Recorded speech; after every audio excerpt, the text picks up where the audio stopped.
toujours en direct, mesdames, messieurs, en direct vidéo, sur la page Facebook du défi autonomie 11e édition. Et nous recevons actuellement Claude Montuy-Cocard. Vous êtes directrice de la filière médico-sociale Loire et Haute-Loire du groupe EOVI. Et vous avez un sacré projet, dites-moi, cette Cité des aînés. Oui, alors la Cité des aînés, alors c'est plus un projet, hein, maintenant c'est un programme, puisque c'est dans son concept, c'est quand même un établissement qui est réfléchi depuis quelques mois maintenant, à travers le concept d'innovation. La Cité des aînés, en fait, c'est une recomposition de l'offre existante, hein, puisque c'est la réunion de 3 établissements qui sont situés aujourd'hui sur Saint-Étienne. Donc on a la résidence mutualiste Val-Benoît. Et puis, on a 2 établissements de la mairie de Saint-Étienne que nous reprenons en gestion au niveau de la mutualité. Et donc, ce concept de la Cité des aînés va comprendre quand même 206 lits et places. Donc, c'est un concept assez important en termes d'offres de prise en charge. Et c'est vraiment la recomposition de 3 établissements. Voilà, avec des services, je suppose ? Alors, sur les services, on est parti vraiment sur ce que je disais en préambule, hein, c'est-à-dire vraiment cette innovation, c'est-à-dire qu'on souhaite apporter des services de plus en plus personnalisés à la personne âgée, hein, c'est-à-dire que des services qui soient vraiment adaptés à ses besoins. Donc, par exemple, on peut avoir quelques exemples. Alors, sur les exemples, on a plusieurs axes de travail dans cette innovation. On a l'axe médical, bien évidemment, hein, puisque c'est le fondamental. Il faut être en bonne santé le plus longtemps possible. Donc, on aura une prise en charge médicale avec l'utilisation aussi du numérique pour faciliter l'accès aux soins, pour faciliter également pendant le soin le confort de la personne. On a l'axe également psychologique, c'est-à-dire tout ce qui est bien-être. Donc, on aura toute une offre de services basée sur le bien-être de la personne.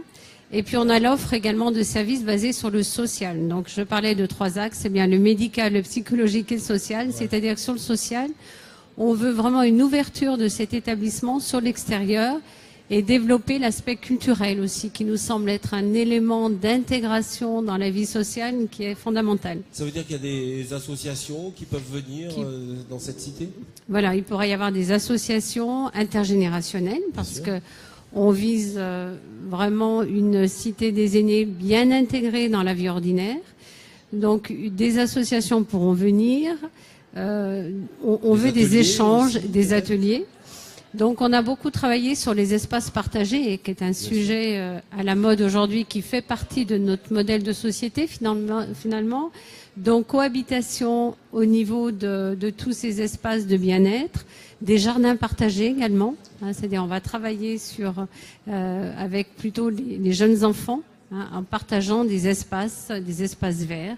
Hein, des espaces de senteurs, des fleurs, des espaces potagers également. Donc, vraiment, ce qui a été voulu, c'est cette innovation aussi sociale et avoir une cité très intégrée dans la vie d'une ville comme celle de Saint-Étienne. Ça se concrétise avec des chambres, des appartements. On peut vivre à 1, à 2. Alors, sur l'offre d'hébergement, on a effectivement toute la palette d'offres imaginables en fonction de la perte d'autonomie. On a des logements qui seront domotisés, adaptés à la personne âgée, mais qui s'adressent plutôt à des personnes âgées autonomes. On aura des logements ensuite qui s'adapteront à des personnes qui seront en voie d'évolution, qui commencent à perdre en autonomie. Et puis ensuite, on aura vraiment ce qu'on appelle, nous, dans notre jargon, des EHPAD, c'est-à-dire des lits d'EHPAD, c'est-à-dire des lits réservés à des personnes qui nécessitent une prise en charge médicale un peu renforcée, en fait. Voilà. D'accord. On peut voir ça virtuellement, j'ai l'impression, vous nous l'avez dit. Alors, on a un film 3D qui tourne aujourd'hui sur le salon. On a des designers qui ont travaillé particulièrement sur la chambre, parce que la chambre, c'est quand même l'espace privé de la personne âgée qui rentre en institution. Donc, on a souhaité travailler avec des designers pour vraiment repérer les besoins de la personne et avoir une chambre qui puisse être modulable, s'adapter à la personne en fonction de son besoin très personnalisé, en fait. Donc, tout le mobilier il y aura une modularité dans la chambre dans l'installation de la chambre, du mobilier, en fait, qui pourront permettre vraiment d'avoir des chambres très personnalisées. Et est-ce que ces chambres peuvent évoluer, puisqu'on peut rentrer, enfin, l'état de santé peut se dégrader? Est-ce que vous les suivez, justement? Alors ça, c'est le fondamental, hein. Le principe, c'est cette modularité, ce système qui peut être évolutif. Je prends l'exemple, par exemple, d'une personne qui rentre, qui n'est pas à mobilité réduite, qui n'est pas en fauteuil. Ensuite, elle peut avoir besoin d'avoir un fauteuil roulant. Donc là, il faut libérer de l'espace. Donc pour libérer de l'espace, on a joué sur l'aspect mobilier qui sera modulaire et qui pourra s'adapter en fonction justement des besoins de la personne âgée. Donc il y a un film également qui tourne en 3D sur le salon qui est présent pour montrer un petit peu toute la recherche qu'on mène autour de cet espace chambre. Cette cité des aînés, pardon. Je vous en prie, oui, elle est vraiment basée sur. On est très pragmatique finalement. On part sur les besoins repérés à travers notre expertise qu'on peut avoir au niveau de la mutualité sur la prise en charge de la personne âgée, parce qu'on a de l'expertise quand même dans ce domaine depuis de nombreuses années. On a créé un groupe pluridisciplinaire qui permet vraiment de repérer les besoins et face à ces besoins, on se dit comment aujourd'hui on peut répondre à ces besoins en utilisant également les nouvelles technologies qui ouvrent quand même un autre champ aussi des possibles en termes de prise en charge. Bien sûr, et avec des objets connectés. Alors on a des objets connectés, hein, voilà, je faisais allusion à tous les objets connectés qui peuvent permettre dessus, par exemple, les paramètres, la surveillance médicale des personnes. Les objets connectés également qui peuvent permettre d'améliorer le bien-être de la personne. On veut travailler notamment sur une plateforme de service, sur une conciergerie, où la personne pourra d'elle-même prendre son rendez-vous chez le coiffeur si elle en a envie, chez une socio-esthéticienne si elle en a envie, chez son kiné, participer également à des activités culturelles.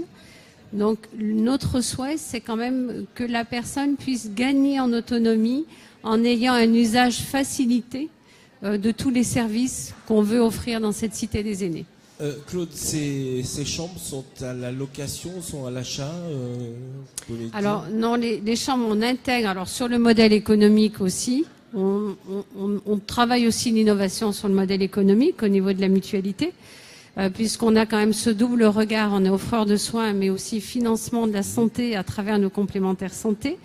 Et sur le modèle économique, on a vraiment souhaité que cette cité des aînés soit ouverte à tous, le principe de solidarité, en ayant des restes à charge maîtrisés pour les familles qui vont payer les mensualités au niveau de la maison de retraite.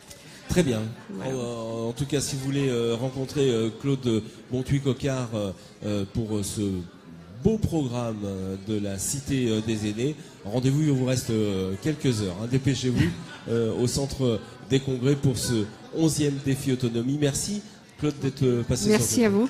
Merci.